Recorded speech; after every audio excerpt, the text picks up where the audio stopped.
2026 সালের এক শান্ত সকাল। বনের প্রতিটি কোণে আজ এক অদ্ভুত চঞ্চলতা। কাঠবিড়ালিরা এক ডাল থেকে অন্য ডালে দ্রুত দৌড়ে যাচ্ছে, যেন তারা কাউকে খুঁজছে। নদীর স্বচ্ছ নীল পানিতে হাঁসগুলো সারিবদ্ধভাবে সাঁতার কাটছে, কিন্তু তাদের প্যাক প্যাক শব্দে আজ সুর নেই, আছে এক অজানা আতঙ্ক। বাজারের একপাশে শিয়াল মস্তাক আর গরিলা রঞ্জু বসে আছে। তাদের সামনে ঝুড়িতে থাকা তাজা মাছগুলো লাফাচ্ছে, কিন্তু তাদের নজর আজ মাছ বিক্রিতে নেই।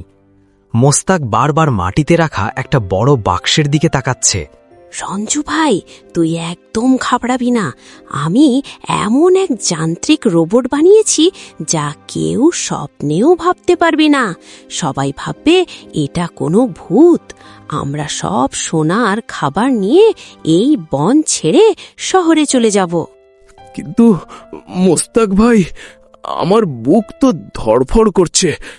বিপ্লব শিয়ালটা অনেক বুদ্ধিমান। ও যদি আমাদের ওই রোবটটা দেখে ফেলে, তবে রাজা আমাদের জ্যান্ত চিবিয়ে খাবে। আমার তো মাছ বিক্রি করাই ভালো ছিল।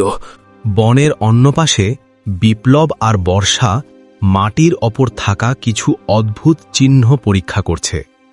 এই চিহ্নগুলো সাধারণ কোনো প্রাণীর পায়ের ছাপ নয়। বর্ষা খুবই চিন্তিত, কারণ আজ সকালে তার রান্নাঘর থেকে দামি মশলাগুলো উধাও হয়ে গেছে। বর্ষা, তুমি কি দেখেছ এই ছাপগুলো মাটির কতটা গভীরে দেবে গেছে?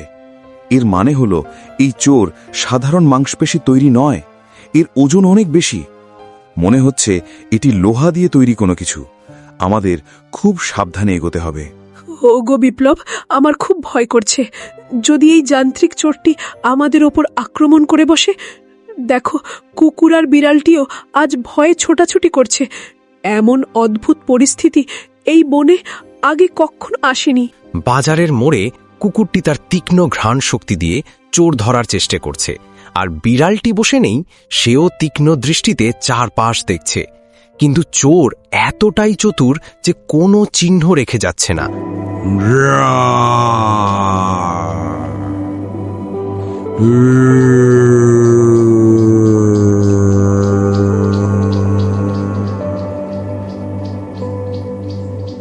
হঠাৎ বনের নিস্তব্ধতা ভেঙে এক বিশাল গর্জন শোনা গেল। বনের রাজা সিংহ কেশরী রেগে আগুন হয়ে সভায় হাজির হলেন। তার প্রিয় সোনার থালাটি আজ চুরি হয়ে গেছে। তিনি ঘোষণা করলেন, যে চোরকে ধরতে পারবে তাকে বনের অর্ধেক সম্পদ পুরস্কার দেওয়া হবে। কে আছে এই বনে যার এত বড় সাহস যে রাজার থালায় হাত দেয়? আমি কেশরী, এই বনের অধিপতি। আমার রাজত্বে চোর থাকবে, এটা আমি বরদাস্ত করব না। আমি আজই পুরো বন তন্ন তন্ন করে খুঁজব। মামা, এই বাক্সের জাদুতে আপনার সোনা ফিরে আসবে। আপনি শুধু একবার হাত রাখুন। আমাদের ভুল বুঝবেন না মামা, আমরা বনের মঙ্গলের জন্যই দিন রাত এক করছি। মোস্তাক, তুই যদি চোর না ধরতে পারিস, তবে তোকে আর এই রঞ্জুকে আমি আজই গুহায় বন্দি করব। তোদের এই জাদুর বাক্স যদি ভণ্ডামি হয়, তবে তোদের কপালে দুঃখ আছে। মোস্তাক আর রঞ্জু তখন রাজার সামনে মাটিতে রাখা সেই জাদুর বাক্সটি দেখালো। তারা দাবি করল এই বাক্সটি আকাশ থেকে পড়েছে এবং এটি আসল চোরকে চিনে ফেলবে। আসলে এটি ছিল বনের সহজ সরল পশুদের বোকা বানানোর ফন্দি। টার্গেট লক, সোনা চিহ্নিত হয়েছে, চুরি প্রক্রিয়া শুরু। মোস্তাক ভাই, মাটিতে রাখা ওই জাদুর বাক্সের ভেতর থেকে টিক টিক শব্দ আসছে কেন? আমি আগে কখনো দেখিনি যে কাঠের বাক্স কথা বলে বা শব্দ করে। তুমি কি আমাদের সবাইকে বোকা ভাবছ? আমি জানি এই চুরির পেছনে তোমার আর রঞ্জু ভাইয়ের হাত আছে।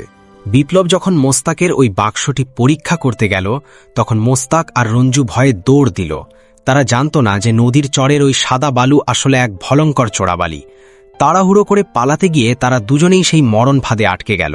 বিপদ বিপদ, অপরিচিত প্রাণী শনাক্ত, সিস্টেম ওভারলোড।